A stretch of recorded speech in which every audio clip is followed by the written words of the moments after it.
Hi there, my name is Shane Isaac and I am the CEO and founder of Earth2. Now today we have a relatively large announcement. It's a large article around the next stages of the ecosystem. So if your interest in Earth2 is to jump inside E2v1, run around, kill things, find things, blow things up, socialize, all of that other stuff that will happen inside of E2v1, this may not be the article for you. If you're an ecosim player who's interested in owning land, building infrastructure, trading, having unlimited power, kind of working behind the scenes, collaborating or not, then this article is probably very important for you, and you might want to tag along. Now, there's a lot of detail in this article, so what I'm going to do is read through it here in real time with you guys and probably just add some comments here and there about various aspects or various parts that we cover to give a little bit more clarity and a little bit of background on what we're thinking.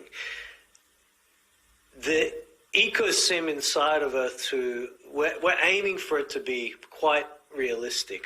So we're aiming for players to really have to work hard in order to create amazing massive cities or trading hubs or whatever they may wish to own and build inside of Earth2. So it's going to have a realistic approach, and what this does is gives real intrinsic, extrinsic value, like true value to what has been produced and what exists inside of Earth2. Instead of saying, hey, there it is, I just put it there, there's actual work behind it. And I think long term, people will be able to appreciate the approach that I've wanted to take to this and have a real functioning economy behind the long-term vision of Earth2. So if you see these big cities inside of Earth2, you know there's a lot of work that's gone into getting those together, to getting them looking good, to getting them vibrant and lifelike and tradable. It's really quite exciting. And this aspect of the game, I mean, all aspects excite me, but the ecosim, having loved kind of RTS games myself in the past, and this type of thing it does excite me on a massive global scale, real-time interaction between players. It's pretty cool. So there's different details that I'll cover through this article. I'm not going to try and think of them all now and cover them all right now. So I'll jump in, I'll start reading the article and just make comments here and there. I've also decided to do this because I know a lot of you guys don't like sitting there and reading through. A lot of people have asked, well, is there a video about it? Is there information about it? So although I'm really, really busy, I thought I'd put my hand up and try and do this so you guys have something easier to digest or listen to. Okay, so the title of the article is The Weaver, Prospecting Sidedroids and Resources. So as we continue to release different facets of the ecosystem, we find ourselves moving closer to a fully fledged operational base version. And that's the base version of the ecosystem. A lot of the things that we've released to date have been parts of the ecosystem, all kind of coming together. So once we kind of close in on these next facets, we're getting to like this base operational version where you can collect resources, you can generate raw materials, you can build building blocks, you can start building infrastructure, manufacturing, and all these other types of things. One other thing to just note very quickly is this article is an informative article giving players a heads up of what's to come. There is a lot of design work that has gone on behind the scenes for the content inside of this article. So it's not something we're going to say, okay, this is going to be ready tomorrow. This is something that is going to take quite some time to implement from a development perspective. But what this is doing is giving players a really succinct heads up on what's coming, what we're focusing on, and how things will function, so players can understand how things will work in the future. We're going to try and stick to what we write in these articles as closely as possible. If anything changes, we'll let you guys know, but what you see in this article is just part of what we've now designed. So we're very comfortable with releasing this. There's a lot more information to come, but this article in itself contains details that the ecosim player can look at, can interpret and say, okay, wow, okay, this is how it's going to work. Now I know the next part of the ecosim and how the different pieces are fitting together. So as part of the next steps, today marks the beginning of a process which will see the unveiling of 20 additional resources, all of which will be discoverable on player-owned properties. So we have the base resources at the moment. They're the resources that we've already been working with. We've got wood, water, and sand. There's going to be a follow-up article and announcement on how that's going to work pre-E2v1. So that's an article that's been ready for some time, but we wanted to get this one out first and follow up with this subsequent article about water, wood, sand. So you guys are going to find out how that's going to work pre-E2v1. And then there's these additional 20 resources that we're working with. As I said, we're looking for a super realistic kind of ecosim here, and there's going to be a lot of different resources that will be discoverable to players and will all have its part in the ecosim. The base resources that we have so far, you'll be able to do a lot with those. As it stands, you'll already be able to do a lot with those. These additional resources help us branch off into specific technology routes, arms of the ecosim, special things, maybe some cosmetics and other things like that. So these additional resources, while many of them are very important, the base resources, they're the real crux, which is what we've been working with today.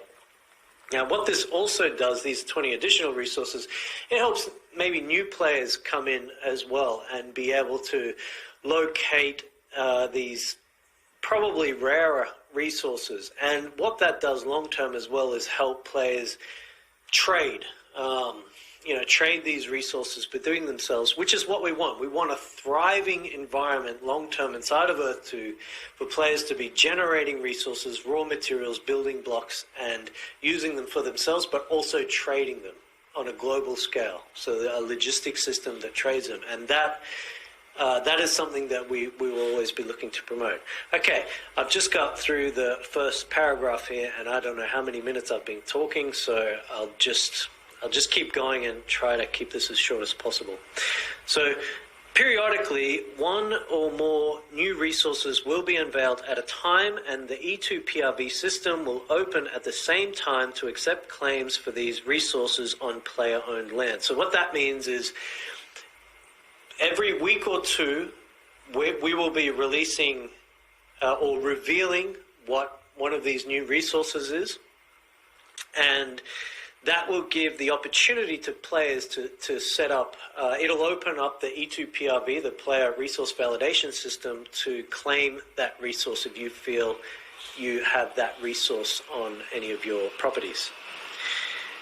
In this announcement, we will reveal the prime jewels for each resource. So we're going to show the prime jewels, the jewels that are going to be important for these specific resources. But we're not going to show what all the resources are yet. They're going to be a bit of a surprise as we announce each one. Obviously, some of the images, in there, of the resources, you could probably tell what they are, but we're still going to do it that way. So you'll learn which jewels are going to be important to prime in order to get that resource, but we're not going to reveal all of the resources right now. And the details on new prospecting side droids. So prospecting side droids is something we're going to cover. The Weaver and their roles in the resource system inside of Earth 2. As with most features on Earth 2, resources have their own intricate design, and more detailed information about this system is revealed below. So, ecosims, the beginnings. As Earth 2 is progressing closer and closer towards the alpha release of E2v1, many obviously are wondering how will the next part of the ecosim start. So beginning today, the ecosim is a topic we will be addressing in a dedicated series of upcoming articles scheduled for release throughout the year. These articles will each detail the assets and processes that will be involved in the next stages of the ecosim. So this is the first of a few articles that we'll release this year. They're very, very highly detailed. Don't quote me, but I think the next one will be talking a bit about building blocks, logistics, a little bit about how that will work, what you can build with various building blocks, raw materials, and what have you.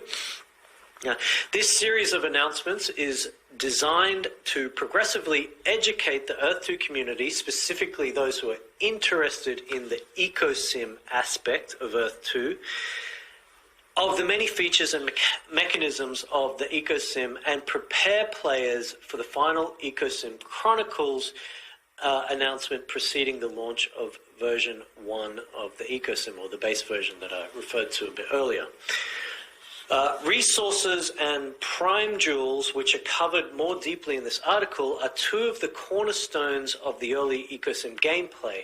Although we will not dive deeper into all the practicalities of the ecosim in this article, rest assured buildings, logistics, production, transport, storage, and other accommodating features like civilians, side droids, jewels, and more, connecting everything together, are all important parts of the ecosim and will be detailed in later announcements.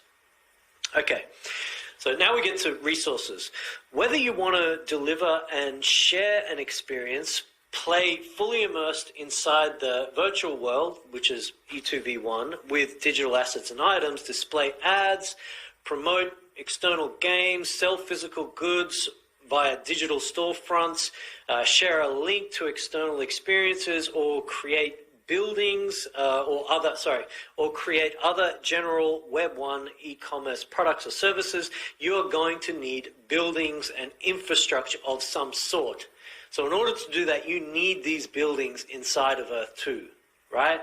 So the ecosim players, you guys are providing the infrastructure for other types of experiences to come in and utilize your infrastructure in order to deliver their products, their storefront, display their ads, whatever it may be.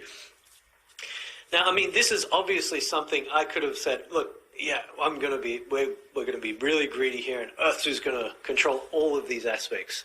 I didn't want to do that. I want the players to be involved. I want the players to create the infrastructure, much like we have in the real world. I'm sitting in a skyrise building right now.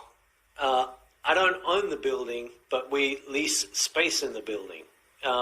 It's just, I don't know how the building was built. I can't design, I can't do all the engineering for the building. I can't do the architectural design. I can't ensure the building is safe, whatever.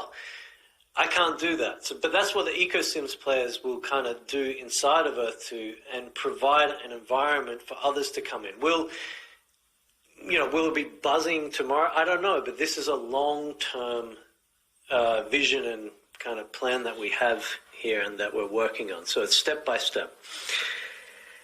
Okay, where was I up to? How would you get this? Oh yeah, well, I mean, and how would you get all of these foundational facilities like the buildings and infrastructure? Well, it all starts with resources. You need resources to be able to do this. Thus, resources are a fundamental component of the ecosim, kick-starting local and global supply chains, taking real-world attributes to enable the creation of objects within our Earth 2 geolocational metaverse. Just like the real world, there will be many resources in Earth 2 and multiple stages and ways to discover, replicate, and craft them into building blocks for a multitude of different purposes. Most recently, we've seen silver and copper resources, which were released for players to claim on their properties and stake essence via our Earth 2 player resource validation system. So 21 additional resources will now follow and progressively be released via E2PRV for claiming on a one resource per 1 to 2 week schedule. As I said earlier, probably 1 to 2 weeks. If things are flowing nicely, we'll get into a 1 week schedule, maybe even shorter, but we'll see. After the first new resource is revealed. So that new resource hasn't been revealed yet, but when the first one's revealed, you know that procedure has started. All resources in Earth 2 will have utility via the ecosim and will be required to craft building blocks for future ecosim assets and many other types of objects. The discovery tiers for these confirmed resources and their respective prime jewels are listed below. So you guys will be able to see, maybe it'll be up on the screen here at the moment, but you'll be able to see a list that we've compiled showing the different types of resources or images of the different types of. You'll notice that we've got like D1, D2, D3. These are discovery tiers. So you've got discovery tier 1, you've got discovery tier 2, you've got discovery tier 3, and so on. So that will provide an indication of what the different discovery tiers are, and those discovery tiers are important for the way that, well, you'll find out a bit later, but just the way that prospecting side roads work and a number of other things. So the higher discovery tiers will probably be fewer and far between, more rarer, and serve various purposes. So another thing you can note here is that we are displaying all the jewels that will prime these resources. So we're laying it out on the table. Obviously, one of the things we want to do long term is add more and more utility to jewels and all their different tier levels. So we've showed which jewels are associated with resources. You'll see the little lock signs under the resources. They're the ones that we'll be revealing over the next 20 weeks. Now, there are some, I know Opal, there's some jewels that are not in this list, but they will be used for other purposes or other types of resources. This isn't the final resource list. There'll be more resources released in the future. And those jewels, I'm not sure how many of them, might be 8 or something, but however many jewels there are that we haven't used here will be utilized in other areas. The jewels have also received an important update to align their look and feel more closely with the primary resource they are now associated with. The new look still follows the previous color scheme, but has the added benefit of being able to accommodate for future planned utilities. So resources will be critical for any kind of progression in the ecosystem, and we anticipate they will be highly traded assets inside of Earth 2 in terms of volume. So when we say resources, we mean the raw materials of the resources, which comes from the occurrence units, which we'll learn a little bit more more below. So with the initial release of resources, several related gameplay features will intentionally be excluded in order to provide a simpler, more accessible early access version to players on the current Earth 2 web version. These excluded features will gradually be introduced, especially in E2v1, altering the mechanics and significantly increasing the complexity of resource discovery and acquisitions over time. So an example of these components scheduled for later release inside of E2v1 are like localized inventories and logistic requirements. So we might cheat for a little bit, depending on how things go. A little bit similar to how we've done things with jewels, and we're probably going to be doing with side droids and civilians, where players are going to be able to kind of instantly transfer those to each other. That is a short-term, we look at it internally as like a short-term cheat for us. Long-term, they're all going to be part of the logistics system. So if you want to move jewels from A to B, you're going to have to move them logistically. If you want a civilian to go from A to B to D, E, F, G, logistics. That's how the whole of E2V1 is going to work. So there'll be short-term cheats. That's what that's explaining here is short-term cheats. But long-term, just be aware that we are going to be moving to this really cool open global ecosystem logistics mechanics inside of E2V1. So it's important to remember that there will be gameplay activities to suit everyone in Earth 2, from players to holders to everyday users. The resource system is one of many different gameplay pathways that players may choose to explore and specialize in. Finding an area of interest in Earth 2 is key to a fun, successful, and rewarding player experience. However, most, if not all, paths within Earth 2 will start easy and progressively become more difficult to master, enabling anyone to experiment and explore.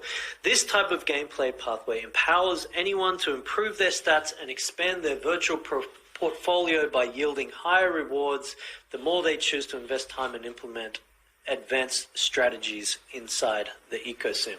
So that's what I was touching on before. The Earth 2 is not designed for one specific type of player. You see people jump up and down and say, oh my goodness, this raiding is so complicated. Oh, civilians are so complicated. Now they need red energy to live. My goodness, what are we going to do? That's the most confusing thing I've ever heard in my life. But at the end of the day, there are different aspects of Earth 2 that are going to appeal to different people. The end goal doesn't change. We're still creating a massive open 3D geolocational metaverse, a world that players can jump in and explore. And you'll notice that a lot of those players who, they might not like the ecosystem, which is fine, but a lot of those players who are saying now, like, this is super complicated, once E2V1 opens, and you drop your avatar in there, it's like, okay, cool, I can do this, I can run around and do this, I can explore this, I can find this, I can do all of these things that are going to be quite engaging. So yeah, that's what this paragraph is covering. Okay, we're on to the next section, discovering and obtaining resources. So most resources on Earth 2 will be situated deep underground, much like resources in the real world. As ether evaporates from the ground, it carries with it the binary data of resources present in the land. This binary data is measured in occurrence units. The binary data contained within the ether is not easily interpreted by the mentor, which is only able to do it weekly, is only able to weekly read the occurrence units of Discovery Tier 1 resources. So that's that D1, Discovery Tier 1 resources. So refer to that image above. Whilst it is collecting and the evaporated ether. To do this, prime jewels for the corresponding resources are required to be slotted into the mentor. So even to be able to do that, as we've said from day one, you need to slot the prime jewels from the corresponding resource into your mentor to be able to, for the mentor to even weekly discover the occurrence units. This enables the binary data to flow through and the occurrence units to be deciphered by the mentor from the various binary data strings. While the mentor is able to read the binary data occurrence units contained in the ether, its reading capabilities are very poor and much of the data is lost in the ether collection process.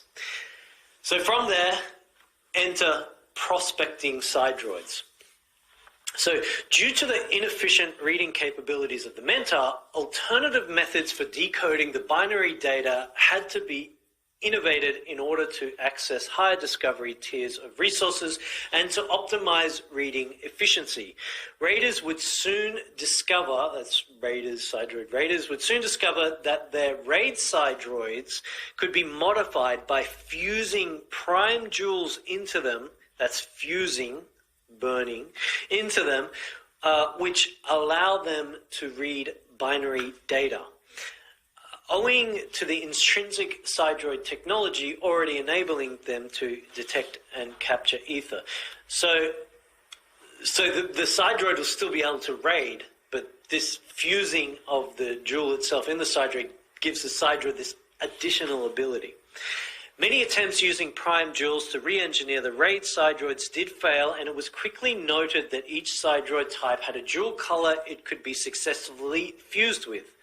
Depending on the tier and quality of the prime jewel the RAID sidroid was fused with, and the process was granted chances of allowing more dedicated resource slots.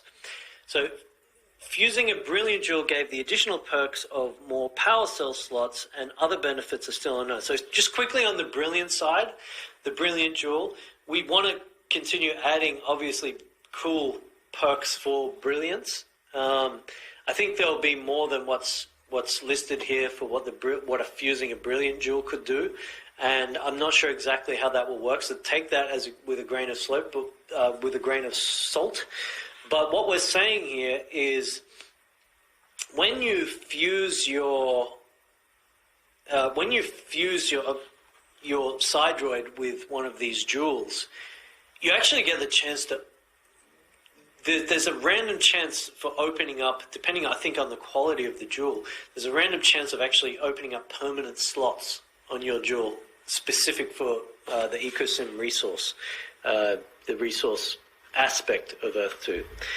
The successfully modified sidroids were able to implement the reading technology far better than the Mentar itself.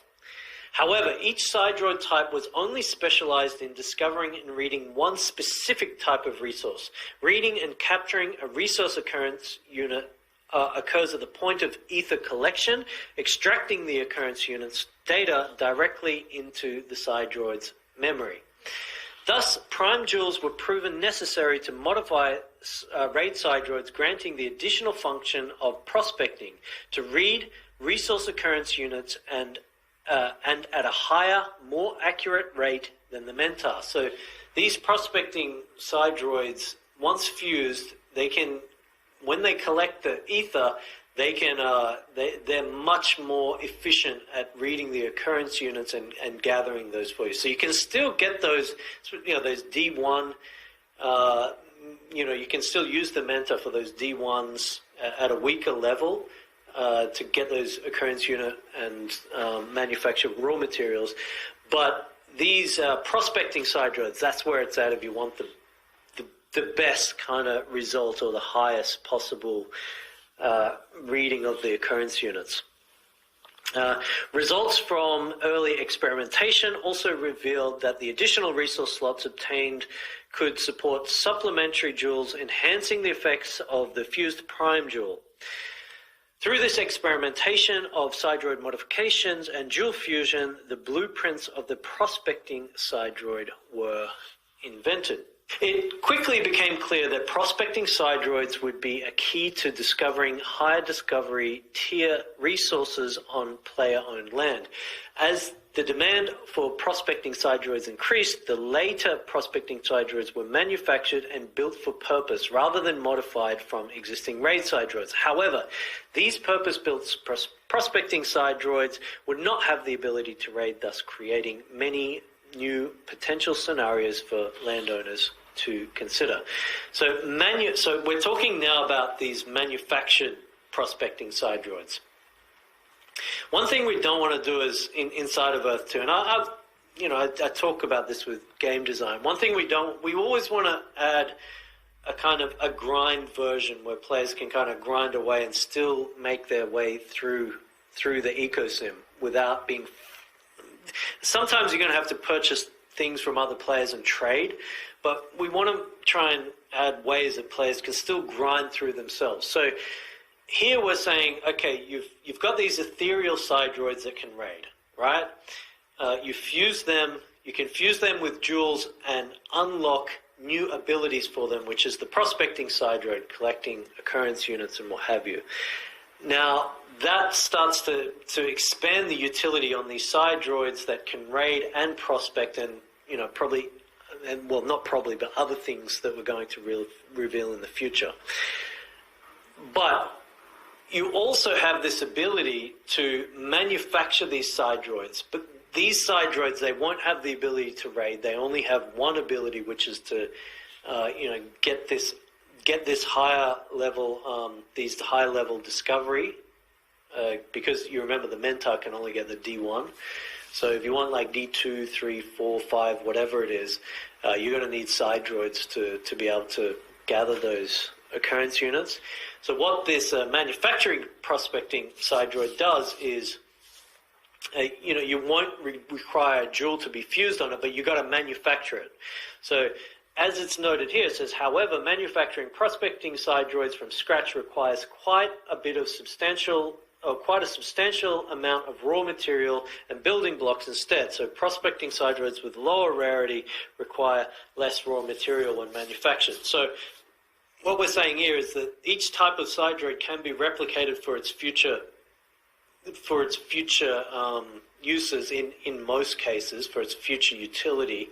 However, the rarer, so if you've got a legendary or whatever a legendary might be able to do, for example, in the future, they're going to be much harder to manufacture. You're going to need a lot of things to manufacture them, and then they still won't be the same as a legendary. They won't be able to raid, and they might only be able to do one thing of when a legendary can do 10 different things, for example. So you still have the rarity on the side droids as they sit right now is still effective, and that's going to be expanded over time, but players will still have the ability to kind of manufacture those to do single kind of utility items out of the from the ethereal side droids that we have today. Hopefully that makes sense. But what that does is, like, for example, a lot of these low level, like the lower kind of D2, D3, or D1 prospecting side droids, they could be produced by lower level resources as well. Okay, let's move on. To improve their strategies, landowners were faced with more decisions, such as whether the prospecting raid side droids should be sent to other properties to raid ether and obtain foreign occurrence units, or be kept on their own property to collect and read their own occurrence units. And if these side droids were to remain on the property, then should it be the mentor or the prospecting raid side droid that collects the ether? Beyond the questions of how occurrence units should be obtained, landowners would also need to decide which resources to prioritize. So we're really starting to open up a lot of different strategies. I don't know if you guys got that paragraph, but basically what we're saying is that once you have these prospecting side droids, you can send them to raid other player properties. If that player has that resource on their properties, you can actually, when you're raiding the ether, if you're successful, you can be gathering occurrence units of that resource as well on their property and bringing it back to your property for collection and processing. So it really starts to open up a lot of different strategies that players will need to think about. Given that occurrence unit reading occurs at the point of the ether collection, landowners would also need to decide the amount of ether and which resources would be targeted by the mentor and each of the prospecting side droids. So experimenting with different strategies is key for landowners to discover what works best for them. Like, for example, you're going to aim for more ether by having the mentor that is packed with ether boosting jewels, collect more ether, or less prospecting side droids, collect ether to prioritize resource yield. These are all going to be different aspects that the ecosim player needs to consider. Daily ether brings with it new occurrence units to extract. Once the binary data is extracted, the prospecting side droid will be required to dispense the collected ether to the global balance of the ether and occurrence units to be accounted for. Ether and occurrence units collected by the mentor will immediately be accounted for without the need to dispense. Okay, frequency and occurrence units. Most players will already be aware that resources are distributed in certain areas with high HF, high frequency, or unknown frequency, and that these frequency categories are assigned per property. The actual distribution of resources will occur in the near future where each land tile will be assigned a frequency per resource. For example, a 750 tile property will have a frequency assigned to each of the individual 750 tiles. So every single tile inside that property will have its own unique attribute of which resource it has. Furthermore, players will be able to see 5 frequency categories. Deficient, sparse, moderate, rich, and copious. Copious being the highest, or the latter, the copious, being what is currently known as high frequency.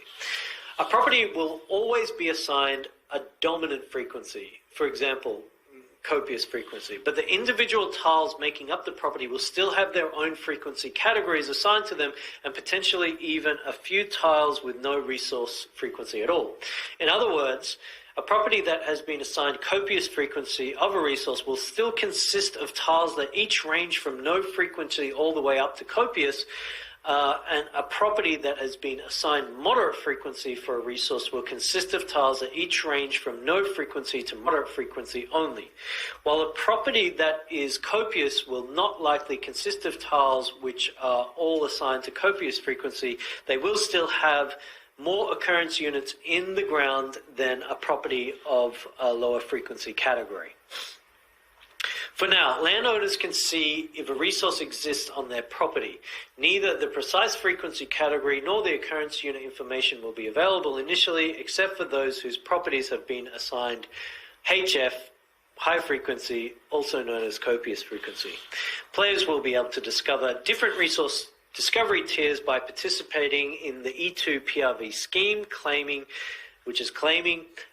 to unveil the frequency of resources attributed to their properties. However, prospecting side droids may have the ability to discover resources in the future as well. The ability to access occurrence units in sites requires the employment of a geologist civilian, which is yet to be released. Obviously, as most of the stuff that we're talking about here is yet to be released. So, although it is possible to replicate resources via the Weaver without knowing the occurrence units, to optimize the replication process is highly recommended to synthesize a geologist civilian to gain access to these insights. So, geologist civilian is one of the new civilians for the future, and regarding the Weaver and replication process, there's more information here below. So let's look at the read process, which is yielding occurrence units. The qualities of occurrence units contained within the evaporated ether fluctuate on a daily basis. This volatility can be stabilized and increased by using joules to boost the read quality of the reader, prospecting side droid, or mentor of a particular resource. As each prospecting side droid will need to collect its own ether and filter and read the binary data through the slotted prime joule, it may be quite difficult to extract the amount of daily occurrence units as a resource. To attempt it, a landowner would need to allow the prospecting side droid to collect all the ether, as well as boost the reading quality with the optimal configuration of slotted joules. Landowners owning modified raid side droids are also able to obtain occurrence units from other players' properties, as I mentioned earlier, by raiding their ether when using a prospecting side droid able to discover the resources that exist within the target property. The collected occurrence units data must either be immediately used in the Weaver for resource replication or stored in hollow buildings for later use, and we'll get to some more details on that below. Players will also have the option to improve a prospecting side droid's reading ability by directly injecting essence into the power cell of the side droid while it is recharging, thereby creating a temporary boost effect, enabling the side droid to extract more occurrence unit data than what was actually present in the ground.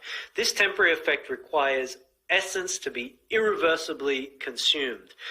Strategy and balancing mechanics are involved while utilizing this type of boost and will be further elaborated in a future announcement. So what it's saying there is that you will be able to kind of overcharge or boost your side droids with additional essence that gets burned if you really want you need resources fast and you want to pump up that occurrence unit data.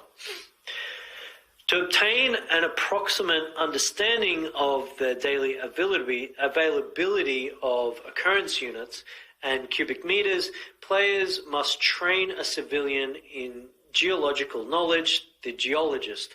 Furthermore, by equipping the geologist skill to the Sidroid Ether Reckoner, players can unlock the new Mastery Head Reckoner, granting the insights of occurrence units and cubic meters when yielding the resources from the ground and how much is stored in the hollow building storages. Adding the geologist skill to the raw material tailor, managing the Weaver, grants insights into how long time the replication process will take and how much cubic meters it will result in. This allows players to gain valuable information about the resource present in the ground, yielded by the prospect Sidroid's mentor and stored in the hollow buildings, and replication outcomes of the Weaver. It is important to note that without the geologist skill in these areas, players can still perform the necessary processes, but they won't have access to the specific quantity information each step in advance. Okay, so just before I continue, as I noted at the start of this, I'm reading through the announcement and trying to give some insights as I go through the announcement. This is just to help people out who either don't like reading through the announcement, they just want to hear it, and also other EcoSim players who would like to hear some of my ideas and insights and a little bit of additional information as I'm reading through. Sorry that I'm looking down here and reading it, going through and giving these insights, but I'm just so busy at the moment. I don't have time to prepare and do a real proper presentation. So apologies for that. So now let's go on to hollow building storage. All hollow buildings have the ability to store resource occurrence units. Players who already have hollow buildings built on their properties will have occurrence units already stored when resources launch. So this will go up to 1,000 cubic meters of hollow building space per property is eligible for the retroactive occurrence units reward, and each cubic meter has the capacity to store a certain amount of occurrence units, which is yet to be disclosed. But from what I understand, this will be quite significant and give players who have been dedicated to placing those hollow buildings a pretty good head start of retroactive occurrence units going into storage. So good on you guys for getting ahead. However, the occurrence unit storage capacity will not be restricted to 1,000 cubic meters of hollow building space once occurrence units are released and actively yielded. Players may opt to construct more space to increase the occurrence unit storage capacity of their buildings at this point in time and beyond. The hollow building storage capacity is local to the property, and occurrence units cannot be transferred to other properties. This is very important, and this plays into the whole EcoSim, logistics global kind of EcoSim that we're building. Detached hollow buildings will still act as one local storage for the property. Any cubic meter existing on the property is totaled up to the property's total occurrence unit storage capacity. Once the occurrence units are in the property's local reserve, the player will be able to see how many occurrence or how much occurrence unit space that is stored and remains, as well as the amount of cubic meters would equate to if running that through the Weaver, running those occurrence units through the Weaver. Removing an already constructed hollow building from a property could risk the player's local storage capacity to go below what is required for the amount of occurrence units already stored. In this instance, where the local storage drops below the amount of occurrence units currently stored, the equivalent amount of occurrence units in the storage space will be removed and discarded. Likewise, if the maximum storage local capacity is reached and more occurrence units are attempted to be deposited, these occurrence units will immediately be blocked. So if you've got a warehouse, or if you've got something storing occurrence units and you knock it down, whatever's inside that is also going to be lost. The head reckoner which is an upgraded version of the Ether Reckoner, will play a crucial role for players to gain insights on their local storage capacity to ensure they maintain enough storage space for the occurrence units that they wish to collect. And I believe the head reckoner also has something to do with helping higher level discovery tier resources the occurrence units be interpreted. I'm not sure if that's in here or not, and I hope I'm not incorrect in saying that, but that's just what I remember. Okay, the replication process of raw materials in cubic meters. Collected occurrence unit data can be imported into the Weaver and used to create physical raw material. This is better known as the replication process. This is where we're getting We've detected the resource occurrence units through the evaporated ether. It's been collected by either the Mentor for D1 or the prospecting sidroids for like D1, 2, 3, whatever. It's been detected, extracted. Now we're getting to the fun part where you've got these occurrence units and you're actually creating that physical raw material that's then going to be used inside of the building blocks and different aspects to create buildings and whatnot. So that raw material, sometimes it might be logistically easier to move the raw material and have a building block factory use that raw material at a different location, or maybe you've got a good setup on your property, you get the raw material out, manufacture it to building blocks, and then move it. But anyway, this whole process is better known as a replication process. In contrast to the reading process, the Weaver is not able to replicate raw materials instantly. The capacity of a Weaver to replicate raw materials within a 24-hour period is determined by the Weaver's runtime, including the required cooldown time and production space. Both the runtime and the production pace can be improved and optimized over time. The base level Weaver can only replicate one resource at a time, and the player will need to prioritize which raw materials to produce first. In the future, it will become possible to build more Weavers to further increase raw material production and enable different raw materials to be replicated simultaneously. Prime jewels are once again key to unlocking replication, as the process involves the occurrence units to flow through the prime jewel of the corresponding resource in order to print the desired raw material. To optimize the Weaver's replication pace, a player will need to reconfigure the Weaver with different combinations of jewels, which in turn boost the resource production. So you hear jewels, jewels, jewels. Utility, jewels. This reconfiguration between raw material productions can be done manually or with the help of the raw material tailor civilian auto reconfiguring the Weaver. The raw material tailor will enable insights on how long of time or how much time a resource will take to replicate and how much cubic meters will be the result in that replication. The Weaver's replication technology is advanced, resulting in long cooldowns. A small operational team of civilians can be employed to learn the production process and utilize the Weaver's full replication capacity. As a civilian team gains more experience with replicating a particular resource, they will naturally learn how that resource behaves when being printed and optimizes the Weaver runtime for the resource using this knowledge and experience. Now, just before we move on, you guys wanted details, you wanted information, you're screaming for ecosim information. Here it all is. There's so much here. Okay, storing and selling raw materials in cubic meters. When resources finally take their physical form through the replication process, they will occupy a certain amount of cubic meter space. At the beginning of the ecosystem, this capacity to store raw materials will be quite limited inside the initial buildings. Once progressing in the ecosystem, the player can decide to expand this storage to their required levels.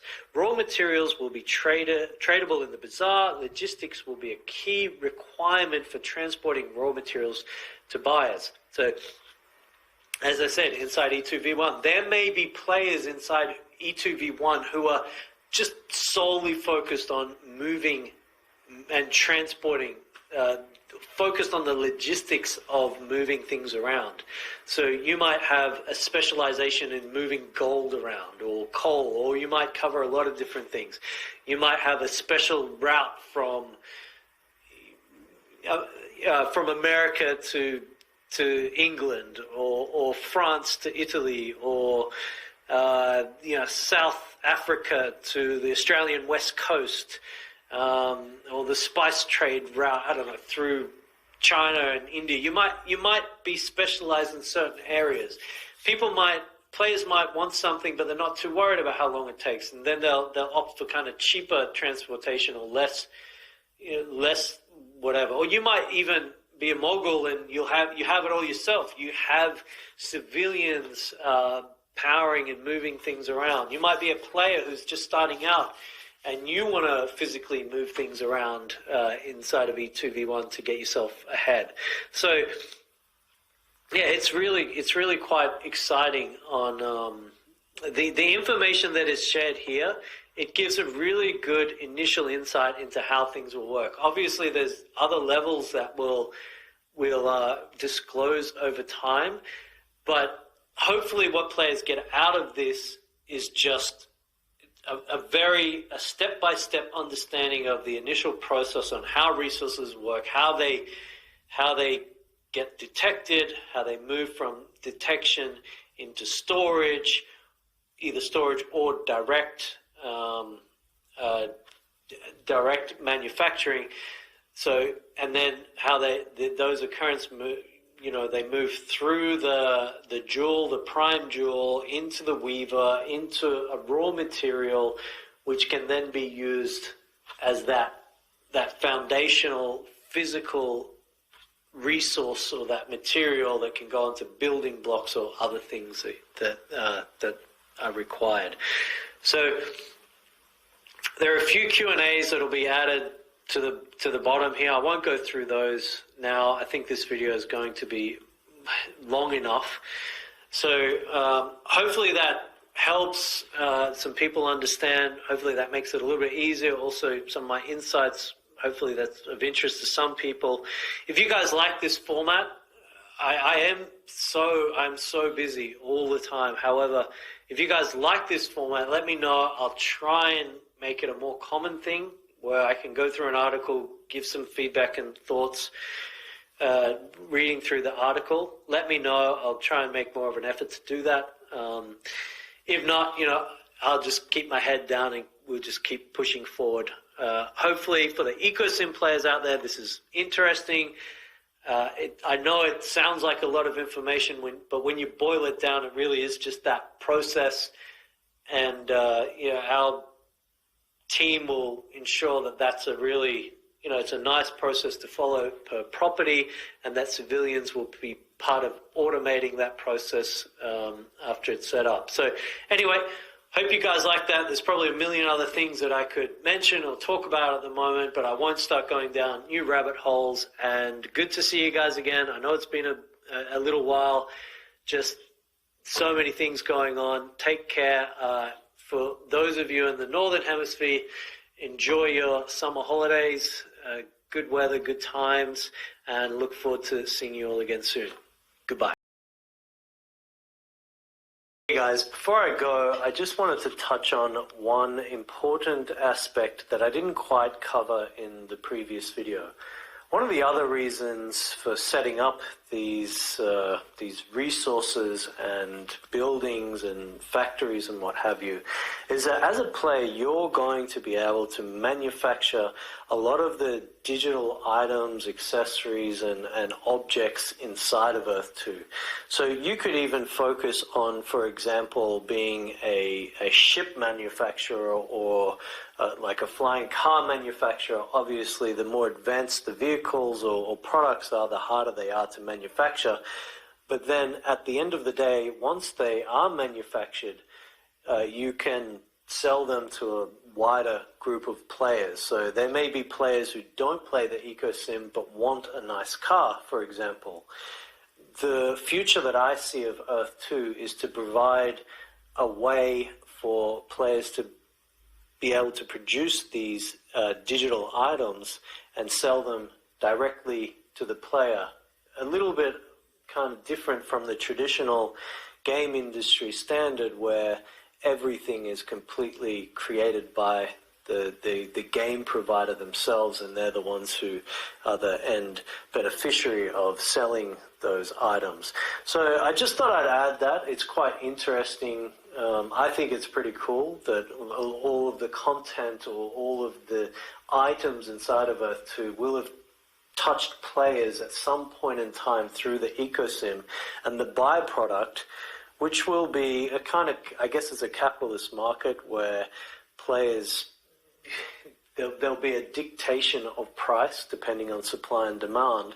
But I just think the end goal is pretty cool where you can actually focus on manufacturing something and then have a market, the end user, just probably the average player inside of Earth 2 who wants something that you've created. So I just thought I'd add that, some food for thought, and that is part of the long-term goal here. So those ecosim players who focus on playing the ecosim will have the ability to also create factories that can manufacture specific types of vehicles or objects, even going as far as clothing and accessories and things like that. So I don't know if it gets you guys excited, but that's pretty exciting for me. I thought I'd just add it on.